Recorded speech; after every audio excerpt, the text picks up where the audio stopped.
Hello नमस्कार। आप सभी का आपके अपने चैनल संस्कृत साधना से जुड़ने पर हार्दिक हार्दिक अभिनंदन है। अगर आप ये वीडियो पहली बार देख रहे हैं तो मैं आप सबको बता दूं, हम संस्कृत नेट कोड 25 के पाठ्यक्रम की तैयारी कर रहे हैं और इसके लिए हम 2 वीडियो बना चुके हैं। एक में वेदों के रचनाकाल संबंधी हमने भारतीय और पाश्चात्य विद्वानों के मतों को देखा था और दूसरी वीडियो में हमने उस वेदों के रचनाकाल से संबंधित प्रश्नों का अभ्यास किया था। आज यह तीसरी वीडियो है। इस वीडियो में हम वैदिक साहित्य के अंतर्गत संहिता साहित्य के भाग 1 को देख रहे हैं, क्योंकि एक ही वीडियो में सभी संहिताओं को पर विचार कर पाना संभव नहीं है। इसलिए इस भाग में हम ऋग्वेद संहिता पर विचार करेंगे और उससे जुड़े सभी महत्वपूर्ण बिंदुओं पर चर्चा करेंगे। तो चलिए शुरू करते हैं। ओम गुरुवे नमः। दोस्तों, यह वीडियो सिर्फ एनटीए नेट के लिए नहीं, रीट, केवीएस, डीएसएसबी आदि सभी परीक्षाओं के लिए जहां पर भी संस्कृत से संबंधित प्रश्न पूछे जाते हैं और उच्च स्तर के प्रश्न पूछे जाते हैं उनके लिए ज़रूरी है। इसलिए वीडियो को ध्यान से देखिएगा। चलिए शुरू करते हैं। दोस्तों, हमें पता है कि संस्कृत साहित्य में वेदों का स्थान सर्वोपरि है, सबसे ऊपर है। संस्कृत साहित्य में नहीं, पूरी दुनिया के, पूरे विश्व के साहित्य में, इस भूमंडल पर उपलब्ध जितनी भी भाषाओं के प्राचीन ग्रंथ हैं उन सब में वेद को सबसे प्राचीनतम माना जाता है। संसार का ऐसा कोई विषय ही नहीं है जिससे संबंधित ज्ञान वेदों में उपलब्ध ना हो।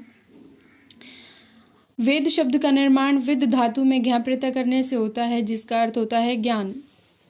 आप सभी ने पढ़ा होगा कि विद धातु में ज्ञा प्रत्यय करने पर वेद शब्द निष्पन्न होता है और वेद शब्द का अर्थ भारतीय परंपरा के अनुसार ज्ञान है। और यह ज्ञान शब्द, ये जो ज्ञान है, यह मानवकृत ज्ञान नहीं है, मनुष्यकृत ज्ञान नहीं है, अपितु खुद परमात्मा ने वेदों को रचा है मानव मात्र की भलाई के लिए। दोस्तों, हम देखते हैं कि वेद शब्द पुल्लिंग है। अब आप पूछेंगे कि वेद शब्द पुल्लिंग कैसे है, क्योंकि हम सब जानते हैं कि घ प्रत्यांत शब्द पुल्लिंग होते हैं। इसलिए अगर पेपर में पूछा जाए कि वेद शब्द का प्रयोग किस लिंग में किया जाता है, तो आप उत्तर दोगे वेद शब्द पुल्लिंग अर्थ में प्रयोग किया जाता है।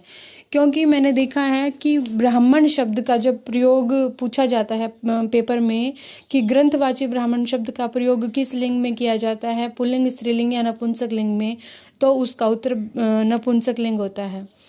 ठीक है जी।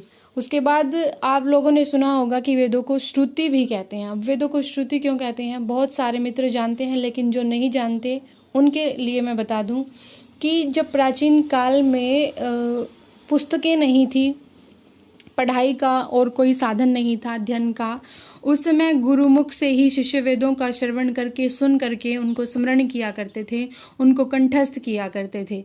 तो क्योंकि वह ज्ञान सुनकर ग्रहण किया जाता था, सुनने के कारण उन्हें श्रुति कहा जाता था। अब सुनकर ही क्यों ग्रहण करते थे, इसके पीछे भी एक कारण था मित्रों, क्योंकि उस समय लेखन सामग्री का अभाव था। उस समय इतने उन्नत साधन नहीं थे कि मिनटों में लिख के सब कुछ और सुरक्षित रख लिया जाए, तो शायद यही कारण रहा होगा। और एक बात और, उस समय पर जो बुद्धि थी ना, जो मेधा थी, वो तीव्र थी। बहुत सारा ज्ञान गुरु याद भी रख लिया करते थे और वो ऐसे कैसे अपने शिष्यों को दे दिया करते थे, और शिष्य भी उच्च बुद्धि के होते थे, उच्च मेधा वाले होते थे, उसको कंठस्थ कर लेते थे। ठीक है जी। इसके पीछे कारण यह था कि उस समय लेखन सामग्री का प्राय अभाव था, इसलिए सुनकर ही ज्ञान को कंठस्थ किया जाता था और गुरु शिष्य परंपरा के द्वारा ही ज्ञान एक पीढ़ी से दूसरी पीढ़ी में स्थानांतरित किया जाता था। गुरु ने शिष्यों को दिया, फिर शिष्यों ने अपने शिष्यों को, इसी तरह से ज्ञान का स्थानांतरण चलता रहता था। वेद की कुछ प्रमुख परिभाषाएं हैं जो पेपर में पूछ ली जाती हैं, हम उनके बारे में चर्चा करेंगे। वेद की सबसे पहले जो मुख्य परिभाषा मनुस्मृति ने दी है वह है वेदो अखिलो धर्म मूलम, कि संसार में धर्म का मूल वेद है, धर्म का मूल वेदों को माना गया मनुस्मृति के अनुसार। तो ये परिभाषा अगर पूछी जाए कि वेदो अखिलो धर्म मूलम, यह वाक्य किसने कहा है, किसके अनुसार है, तो यह मनुस्मृति के अनुसार है। तत्पश्चात आचार्य सायण ने वेदों के बारे में क्या कहा? आचार्य सायण ने कहा, अपौरुषेय वाक्यम वेद, ऐसे वाक्य जो अपौरुषेय हैं, जिनकी रचना किसी पुरुष ने नहीं की, किसी मनुष्य ने नहीं की, वह वेद है। आगे भी ये कहते हैं कि इष्ट प्राप्ति अनिष्ट परिहार्यो अलौकिकम साधनम यो वेद्यति स वेद, अर्थात इष्ट की प्राप्ति, इष्ट मतलब जो अच्छा है, जो हमें चाहिए, जिसकी हमें इच्छा है और जो प्राप्त करने योग्य है, उसकी प्राप्ति, और अनिष्ट परिहार यानी कि अनिष्ट से दूर रहने का उपाय, यो वेद्यति, अलौकिक उपाय, यो वेद्यति जो बताता है वह वेद है। दयानंद सरस्वती जी लिखते हैं, विदन्ति जानन्ति, जानते हैं जिसके द्वारा, किसको? विद्यन्ते जो विद्यमान है, भवन्ति जो होते हैं, विद्यन्ते भवन्ति अर्थात जो शाश्वत है, जो सनातन है, जो सत्य है, वह उसको जिसके द्वारा जाना जाता है, अर्थात जिसके द्वारा मनुष्य सत्य विद्या को जानते हैं, प्राप्त करते हैं, उसी का नाम वेद है। वास्तव में वेद का अर्थ ही है संपूर्ण ज्ञान, ऐसा ज्ञान जिसको प्राप्त करने के बाद, जिसको जान लेने के बाद कुछ और जानना बाकी नहीं बचता, कुछ और जानना शेष नहीं रहता। लेकिन आप सोचिए, क्या यह ज्ञान जो संपूर्ण है, जिसमें किसी प्रकार का कोई कमी नहीं, जहाँ पर तर्क के लिए कोई स्थान नहीं, क्या यह ज्ञान किसी मनुष्य ने उत्पन्न किया था? जी नहीं, यह ज्ञान मनुष्य से उत्पन्न नहीं, अपितु पूर्ण रूप से ईश्वरीय है, ईश्वर द्वारा मानव मात्र के लिए दिया हुआ ज्ञान है। जैसा कि आप सभी जानते हैं, सृष्टि उत्पत्ति के समय सिर्फ एक ही वेद था। तो फिर क्या हुआ? द्वापर युग के अंत में महर्षि कृष्णद्वैपायन जी ने, जिनको हम वेदव्यास जी के नाम से जानते हैं, उन्होंने मानव बुद्धि की सामर्थ्य और अध्ययन की सुगमता को ध्यान में रखते हुए, इसका क्या अर्थ है? मानव बुद्धि की सामर्थ्य, देखिए इसमें कोई संदेह नहीं कि सत्ययुग, त्रेता युग, द्वापर युग, उस समय पर मेधा कितनी तीव्र होती थी, कितनी उच्च स्तर की होती थी। क्या आज के समय में वैसी मेधा है? नहीं। शायद कृष्णद्वैपायन जी ने समझ लिया था उस समय पर कि आगे आने वाले युगों में विद्यार्थियों की मेधा, विद्यार्थियों की स्मरण शक्ति इतनी ज़्यादा तीव्र नहीं रहेगी, उन्हें कंठस्थ कर पाना मुश्किल हो जाएगा। इसलिए उन्होंने इसको विभागों में बांट दिया ताकि आसानी से पढ़ा भी जा सके, समझा जा सके और याद भी किया जा सके। ठीक है जी। सुगमता को ध्यान में रखते हुए कि वेद के 4 विभाग कर दिए, ऋग्वेद, यजुर्वेद, सामवेद, अथर्ववेद, और इसी आधार पर वैदिक संहिताएं भी 4 हैं। अब इन्हीं के आधार पर 4 संहिताएं बन गई, ऋग्वैदिक संहिता, यजुर्वेद संहिता, सामवेद संहिता और अथर्ववेद संहिता। ठीक है जी। उसके बाद हम सबसे पहले आज इस भाग में हम सिर्फ ऋग्वेद संहिता को जानेंगे, क्योंकि चारों संहिताओं को एक ही वीडियो में हम पूरा नहीं कर पाएंगे। अगर फिर मोटे मोटे तौर पे पूरा करना मुझे ठीक नहीं लगता, क्योंकि किसी भी काम को करो तो ऐसे करो, मैंने पहले भी कहा है, किसी काम को सर्वश्रेष्ठ तरीके से करो कि उसमें फिर कोई कसर बाकी ना रहे। इसलिए इस वीडियो में हम ऋग्वेद संहिता को जानेंगे। इससे आगे आने वाली वीडियो में फिर यजुर्वेद, सामवेद और अथर्ववेद संहिताओं को जान लेंगे। ऋग्वेद जो है वो विश्व साहित्य का सबसे प्राचीन ग्रंथ की सबसे पहले ऋग्वेद की ही रचना हुई थी, ऐसा माना जाता है। ऋग्वेद में क्या है? ऋग्वेद में ऋचाओं का संग्रह है और इन ऋचाओं की उत्पत्ति विराट पुरुष के मुख से हुई है, जिसके द्वारा देवताओं की स्तुति अर्चना की जाती है, उसे ऋक अर्थात ऋचा कहते हैं।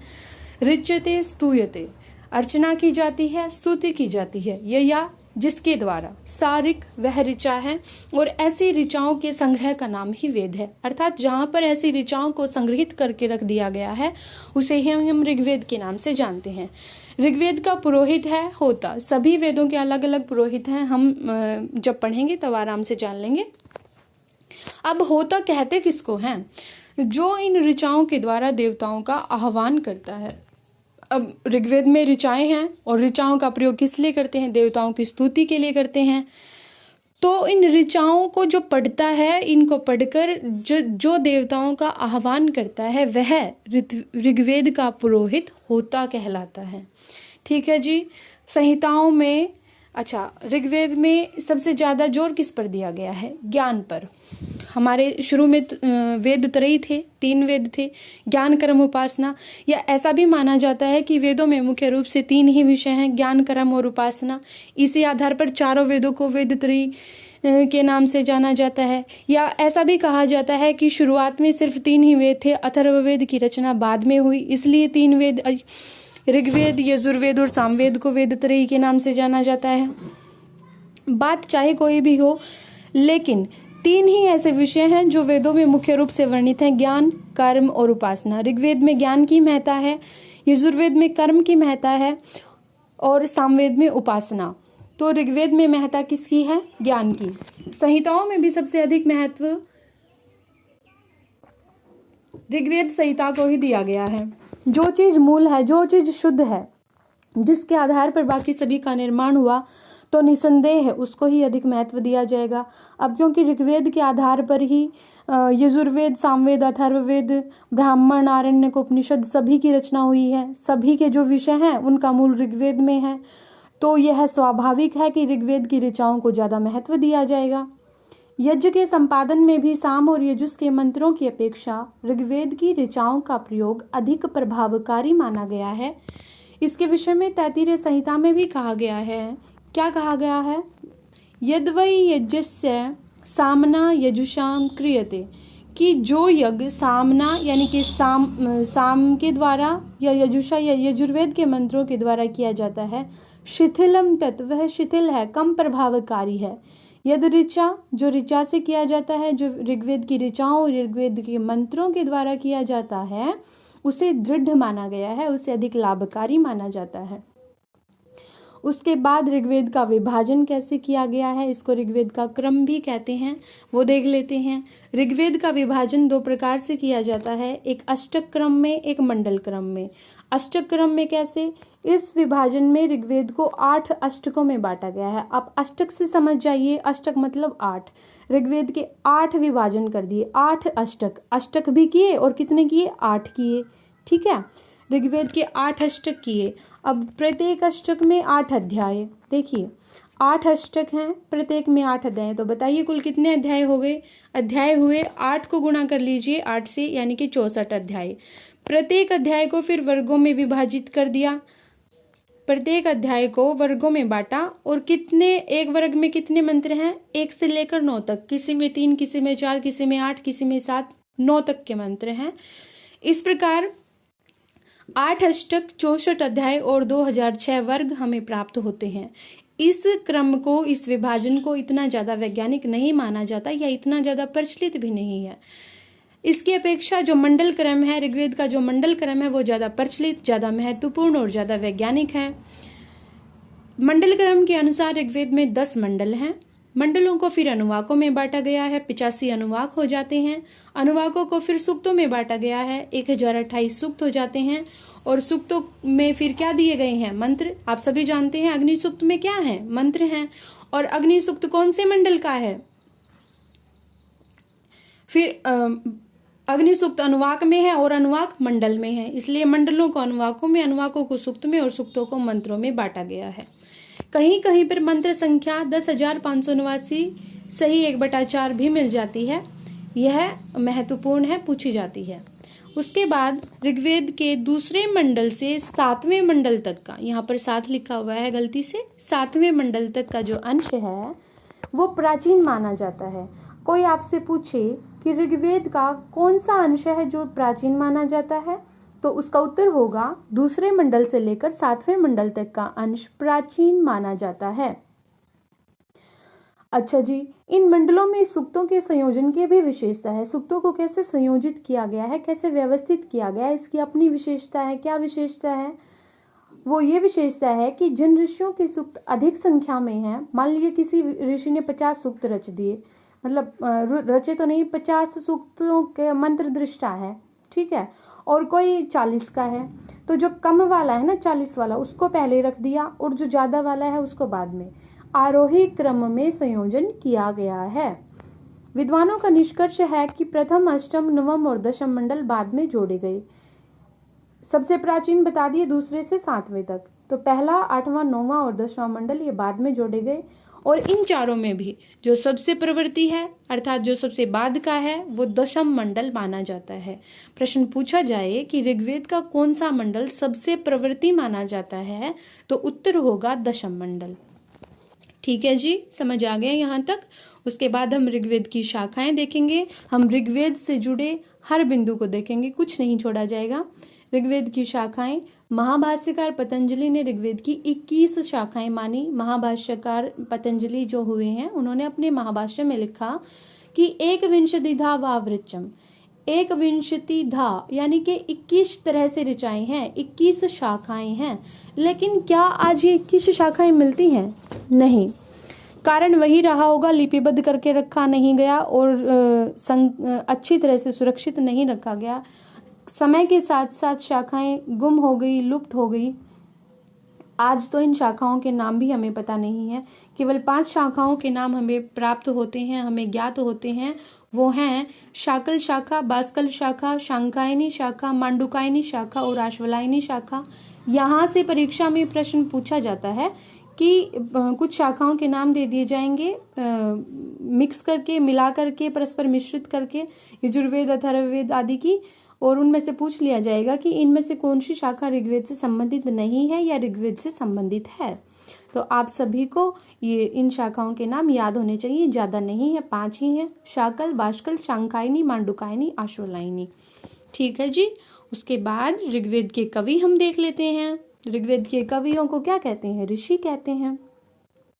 ऋग्वेद के मुख्य ऋषि वशिष्ठ, विश्वामित्र, अत्रि, भारद्वाज, गृत्समद, कण्व, वामदेव और अंगिरस आदि हैं। अनेक स्त्री ऋषि तथा आएगा यहाँ पर, अनेक स्त्री ऋषि तथा आर्यत्र वर्णों के ऋषियों के सूक्त भी ऋग्वेद में मिलते हैं। ये बात ध्यान देने योग्य है कि स्त्री ऋषि भी मिलते हैं और आर्यों से भिन्न वर्णों के ऋषियों के सूक्त भी ऋग्वेद में मिलते हैं। अगर आपने विस्तृत अध्ययन किया, अगर आपने यह वीडियो ध्यान से देखी है, तो आप बिल्कुल परेशान नहीं होंगे जब आपसे परीक्षा में पूछ लिया जाए कि क्या ऋग्वेद में स्त्री ऋषि भी हैं, क्या ऋग्वेद में आर्यतर वर्णों के ऋषियों के सूक्त भी हैं। आप फटाक से उत्तर दे देंगे।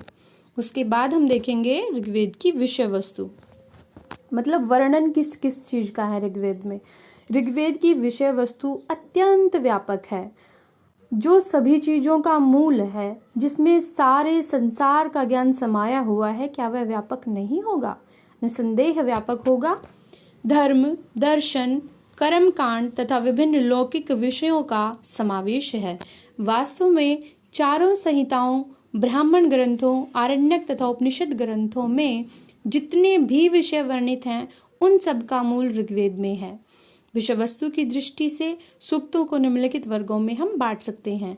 हम अलग अलग भाग कर सकते हैं सूक्तों के, जैसे स्तुतिपरक या धार्मिक सूक्त, जिसमें देवताओं की स्तुति की गई है। इन सूक्तों में इंद्र, अग्नि, सोम, विष्णु, वरुण, उषस, रुद्र आदि देवताओं की स्तुतियां हैं। उसके बाद दार्शनिक सूक्त हैं, दार्शनिक दर्शन से संबंधित, जैसे इन सूक्तों में जीवन से संबंधित विषय, जगत से संबंधित विषय या सृष्टि के उद्भव के विषय में गहन चिंतन प्रस्तुत करते हुए दार्शनिक अवधारणा प्रस्तुत की गई है। जैसे कि हिरण्यगर्भ सूक्त में बताया गया है कि कैसे सृष्टि की उत्पत्ति हुई, जलों सबसे पहले जलों की उत्पत्ति हुई, उसके बाद अन्य चीजों की। पुरुष सूक्त में बताया गया है कि यज रूपी पुरुष से ही सारी सृष्टि उत्पन्न हुई, तस्मात् यज्जात सर्वभूता ऋचः सामान्य जज्जिरे। ठीक है जी। उसके बाद कुछ सूक्तों में आध्यात्मिक रहस्य भी हैं और उन आध्यात्मिक रहस्यों को अत्यंत ही गूढ़ तथा प्रहलिकाओं की भाषा में प्रकट किया गया, पहेलियों में। आप परेशान नहीं होंगे, आप चकराएंगे नहीं कि क्या ऋग्वेद में पहेलियां भी हैं। हाँ जी, बिल्कुल ऋग्वेद में पहेलियां भी हैं। 8वें मंडल का 29वें सूक्त में पहेलियां हैं और 80 वामय सूक्त, ये दोनों ही प्रहलिकात्मक सूक्त हैं, ध्यान रखिएगा। उसके बाद लौकिक सूक्त आ जाते हैं। लौकिक मतलब लोक संबंधी, इसमें लोक से जुड़ी हुई चीजें हैं। इन सूक्तों में लोक व्यवहार के विषयों की विवृति है, अर्थात व्याख्या है। लोक व्यवहार के जितने विषय हैं जो हम आम व्यवहार में देखते हैं, साधारण प्रचलन में जो चीजें हैं, वो उस समय की सांस्कृतिक व सामाजिक स्थितियां कैसी थी, ग्राम कैसे थे, नगर और राष्ट्र के प्रशासन के तरीके क्या थे, पद्धतियां क्या थी, राजा के दायित्व उस समय पर क्या होते थे और पारिवारिक आदर्श क्या थे, इन सभी का प्रेरणादायक ज्ञान इन सूक्तों में है। सूर्या सूक्त, अक्ष सूक्त, मंडूक सूक्त आदि इसी प्रकार के सूक्त हैं। उसके बाद आ जाते हैं जी संवाद सूक्त। हम सभी जानते हैं ऋग्वेद में संवाद सूक्त हैं, हमारे सिलेबस में भी हैं। ऋग्वेद में के अनेक सूक्तों में विभिन्न व्यक्तियों के बीच वार्तालाप संवाद निबद्ध किए गए हैं। ऐसे सूक्तों में किसी आख्यान की पृष्ठभूमि निहित है। किसी न किसी आख्यान की पृष्ठभूमि से जोड़कर इन सूक्तों को प्रस्तुत किया गया है। ये सूक्त नाटकीयता से ओतप्रोत हैं। जैसे यम यमी संवाद 10वें मंडल का 10वां सूक्त, इंद्र वरुण संवाद 4थे मंडल का 12वां सूक्त, वरुण अग्नि संवाद 10वें मंडल का 51वां सूक्त, देवगण अग्नि संवाद 10वें मंडल का 52वां सूक्त। ये जिसके बीच संवाद दिखाया गया है, इसका मतलब इनके बीच आपस में वार्तालाप हुआ है। उसके पश्चात इंद्र इंद्राणी संवाद 1086 में ये भी पूछा जाता है, इंद्र इंद्राणी संवाद सूक्त कौन से नंबर का है? नीचे ऑप्शन दे दिए जाते हैं। पुरुरु और वशी संवाद सूक्त 10वें मंडल का 95वां सूक्त है, याद रखने हैं ये सारे। सरमापणी संवाद 10वें मंडल का 108वां सूक्त, सोम सूर्य संवाद 10वें मंडल का 85वां सूक्त, विश्वामित्र नदी संवाद 3रे मंडल का 33वां सूक्त। इस प्रकार से ये कुछ प्रमुख संवाद सूक्त हैं। आगे आ जाती हैं दान स्तुतियाँ। जिन्होंने दान दिया उनकी स्तुतियाँ। दान कौन देते थे? राजा। तो इन सूक्तों में राजाओं की उदारता और दानशीलता की प्रशंसा की गई है। ये दान ऋत्विजों को दिए जाते थे जब यज्ञ किया जाता था। ये दान यज्ञ के अवसरों पर ऋत्विजों को दिए जाते थे। इनमें दान देने वाले राजाओं की वंश परंपरा का भी वर्णन है। इन सूक्तों से हमें पता चल जाता है कि इस अमुक राजा का जन्म उस वंश में हुआ। तो इस प्रकार से ऐतिहासिक जानकारी भी हमें मिल जाती है। उसके बाद आ जाते हैं जी अभिचारात्मक सूक्त। ऋग्वेद में अभिचारात्मक सूक्त भी हैं। जी बिल्कुल। अभिचार का मतलब होता है तंत्र और जादू, और हम सभी जानते हैं कि तंत्र, जादू, टोना आदि से संबंधित सूक्त अधिकतर अथर्ववेद में है। लेकिन ऋग्वेद के भी 30 सूक्तों में अभिचार के विषय गृहीत किए गए हैं। इनमें क्या क्या विषय हैं? इनमें दुःस्वप्न नाश, बुरे स्वप्न का नाश कैसे किया जाए, अपशगुन निवारण कैसे किया जाए, रोगों का उपचार कैसे किया जाए, पुत्र प्राप्ति कैसे की जाए, शत्रु नाश कैसे किया जाए, सपत्नी मर्दन। सपत्नी मर्दन समझते हैं? मतलब सपत्नी अर्थात एक पत्नी के साथ दूसरी पत्नी, यानी कि जिसको हम सोत बोलते हैं, उसका मर्दन कैसे किया जाए। इस तरह के भी आइडियाज उसमें दिए गए हैं, इस तरह के उपाय भी बताए गए हैं। राक्षसों के प्रभावों को दूर करने के लिए प्रयुक्त होने वाले अभिचारों का वर्णन है। इनसे क्या पता चलता है? इनसे हमें पता चलता है कि उस समय के लोक विश्वास क्या रहे होंगे, लोग क्या विश्वास रखते थे, और लोकाचार मतलब किस तरह का व्यवहार करते थे, इन सब का ज्ञान होता है। उसके बाद है जी ऋग्वेद में आख्यानात्मक सूक्त, जिनमें आख्यान है, कहानियां हैं। इनमें प्राचीन आख्यानों का वर्णन है। जैसे इंद्र से जुड़े हुए अगर हैं तो उनमें इंद्र ने कैसे वृत्री का वध किया, किस तरह से पर्वतों के पंख काटे, किस तरह से नदियों को बहाया, पर्वतों को हटा करके उनके रास्तों से, इस तरह की कथाएं हैं। तो इन आख्यानों की अनेक प्रकार से व्याख्याएं की जाती हैं। सब अलग अलग तरह से इनकी व्याख्याएं कर देते हैं। उसके बाद हम देखेंगे कि ऋग्वेद के ब्राह्मण कौन से हैं। ऋग्वेद के 2 ब्राह्मण ग्रंथ हैं, ऐतरेय ब्राह्मण और शांखायन ब्राह्मण। ऋग्वेद के आरण्यक देखेंगे तो ये ऐतरेय आरण्यक और शांखायन आरण्यक, याद करना आसान हो जाएगा, बिल्कुल एक जैसे नाम है। उसके बाद ऋग्वेद के उपनिषद देखेंगे, ऐतरेय उपनिषद, कौशितकी उपनिषद और बाष्कल उपनिषद। उपनिषद कौन कौन से हैं ऋग्वेद के? ऐतरेय उपनिषद, कौशितकी उपनिषद और बाष्कल उपनिषद। ये भी पेपर में पूछे जाते हैं।